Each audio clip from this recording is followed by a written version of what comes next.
Hello everyone, I am Sarita Srivastava from Mahatma Gandhi Shikshan Sansthan. Now I am going to teach Hindi of class 5. बच्चों, आज मैं आपके पाठ्य पुस्तक मकरंद से पाठ 6 पढ़ाने जा रही हूँ, जिसका शीर्षक है मैं हूँ गंगा। यह कहानी पर्यावरण पर आधारित है। नदी के बारे में, गंगा नदी के बारे में इसमें जानकारी दी गई है, क्योंकि पानी के बारे में तो जानते हो बच्चों कि पानी हमारे लिए कितना जरूरी है और इसका एक सीमित साधन है। इसलिए हमें हमेशा पानी का सही उपयोग करना चाहिए। अब आओ हम इस पाठ को पढ़ते हैं। शीर्षक है मैं हूँ गंगा। बच्चों, नदियाँ पर्वतों से निकलकर मैदानी भागों से होती हुई समुद्र में मिलती है।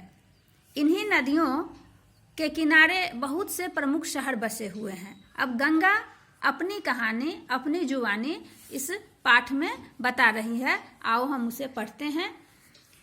गंगा नदी कहती, मैं हिमालय की बेटी हूँ, मेरा नाम गंगा है। मैं नहीं जानती कि मेरा जन्म कहाँ हुआ था, परंतु मुझे इतना पता है कि मेरी यात्रा हिमालय की गंगोत्री हिम नदी से शुरू होती है। गंगोत्री का मतलब होता है हिमालय की एक चोटी जहाँ से गंगा नदी निकलती है। इस स्थान को गौमुख कहते हैं। यहाँ मेरा आकार बहुत छोटा है, नाले जैसा, यानी कि गाय के मुंह जैसा आकार है वहाँ पर बना हुआ, जहाँ से गंगा निकलती है। यहाँ की पहाड़ी यात्रा में गंगा नदी को बहुत आनंद आता है। बच्चों, ऊंचे ऊंचे विशाल पहाड़ों के बीच कूदती फांदती गंगा नदी आगे बढ़ती है। गंगा नदी पहाड़ों से टकराकर नीचे गिरती है और जगह जगह जलप्रपात बनाती है। जलप्रपात का मतलब होता है बच्चों झरना। जिन पहाड़ों से गंगा नदी टकराती है वे धीरे धीरे घिसने लगती है। बहुत से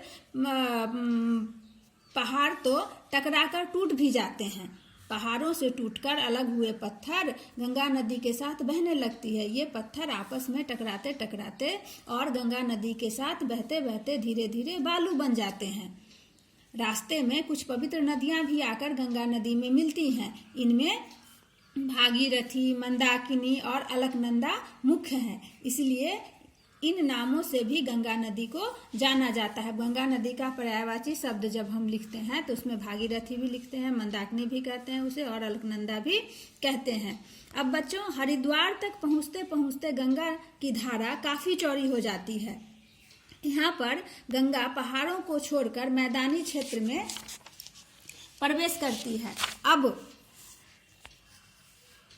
गंगा नदी की उछल कूद बंद हो जाती है, यानी कि शांत भाव से वह आगे बढ़ती है, क्योंकि भूमि समतल होने के कारण यह तेज प्रवाह से नहीं आगे बह पाती है। इसके कारण हरिद्वार एक प्रसिद्ध तीर्थ स्थान बन गया है। यहाँ प्रत्येक वर्ष 12 वर्ष के बाद कुंभ मेला लगता है, यानी हरिद्वार में हर 12 वर्ष के बाद कुंभ मेला का भव्य आयोजन किया जाता है।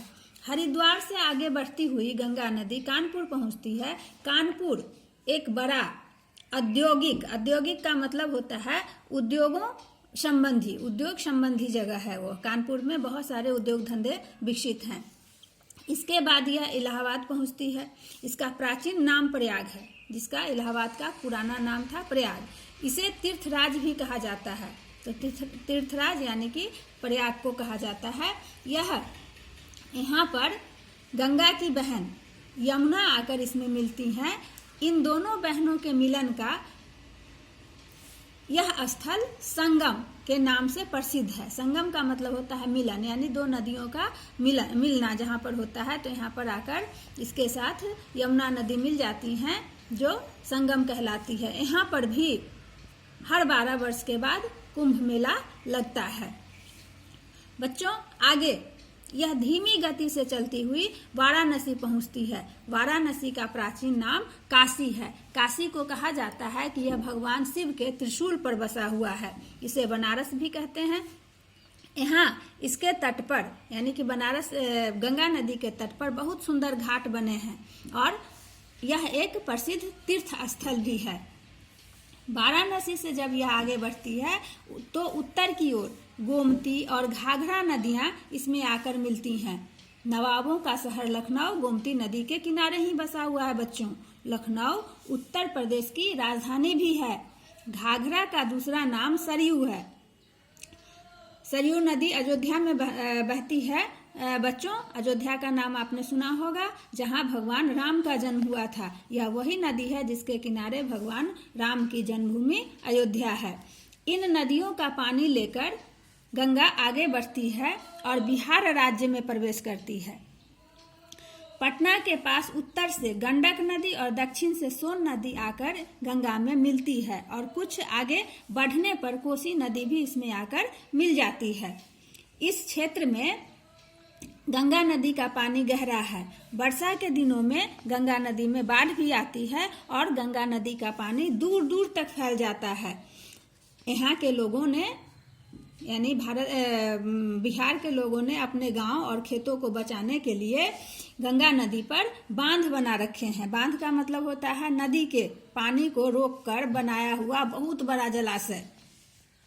फिर भी कभी कभी बाढ़ आने पर गंगा नदी उन बांधों को तोड़कर गांव में प्रवेश कर जाती है, खेतों में घुस जाती है। बिहार राज्य की पूर्वी सीमा पर राजमहल की पहाड़ियां हैं। इन पहाड़ियों के पास से होती हुई गंगा नदी बंगाल राज्य में प्रवेश करती है और यहाँ आते आते गंगा नदी की चाल काफी धीमी हो जाती है। समुद्र के पास गंगा नदी ठहर जाती है। यहाँ आते आते गंगा नदी का पानी रेत और मिट्टी की मात्रा इतनी अधिक हो जाती है कि उससे का भार इसे संभल नहीं पाता है। रेत और मिट्टी जमकर गंगा नदी के पानी के बीच टापू बन जाता है। ये टापू तिकोने यानी 3 कोनों वाला होते हैं। इसके कारण गंगा नदी का पानी कई धाराओं में बट जाता है। इस तरह कई धाराओं में बटकर यह गंगा नदी बंगाल की खाड़ी में मिलने के लिए आगे बढ़ जाती है। इस क्षेत्र को डेल्टा कहते हैं। डेल्टा क्षेत्र में गंगा की एक बड़ी शाखा का नाम है हुगली। इसी के किनारे कोलकाता नगर बसा हुआ है। बच्चों, कोलकाता में एक बहुत बड़ा बंदरगाह है। बंदरगाह का मतलब होता है समुद्री जहाज के रुकने का स्थान। यहाँ से विशाल समुद्री जहाज दूर दूर के देशों में जाते हैं। गंगा नदी के डेल्टा क्षेत्र के निचले भागों में कहीं कहीं दलदल भी है। दलदल का मतलब होता है बच्चों कीचड़ सना हुआ जमीन, कीचड़ युक्त जमीन। यहाँ घने वन हैं जिन्हें सुंदरवन कहते हैं। सुंदरवन बाघ के लिए सबसे मुख्य है। इसके आगे चलकर यह बंगाल की खाड़ी में मिल जाती है। यहीं पर इसके मिलन स्थल को गंगा सागर कहते हैं, यानी कि गंगा नदी जहाँ समुद्र में आकर मिलती है उस स्थान को गंगा सागर कहते हैं। और इसी गंगा सागर पर हर वर्ष मकर संक्रांति को बहुत सारे श्रद्धालु स्नान करने के लिए आते हैं और कहा जाता है कि सारा तीर्थ बार बार गंगा सागर एक बार। बस यही गंगा नदी की कहानी है। बच्चों, आप जानते हो कि गंगा नदी की कुल लंबाई कितनी है? 25,000 किलोमीटर गंगा नदी की कुल लंबाई है। तो बच्चों, हमें अपने पर्यावरण को बचाने का हमेशा प्रयास करना चाहिए। पानी की बचत पर हमेशा ध्यान देना चाहिए, क्योंकि बच्चों नदियों से है पानी की आस, नदी बचाने का करो प्रयास। धन्यवाद।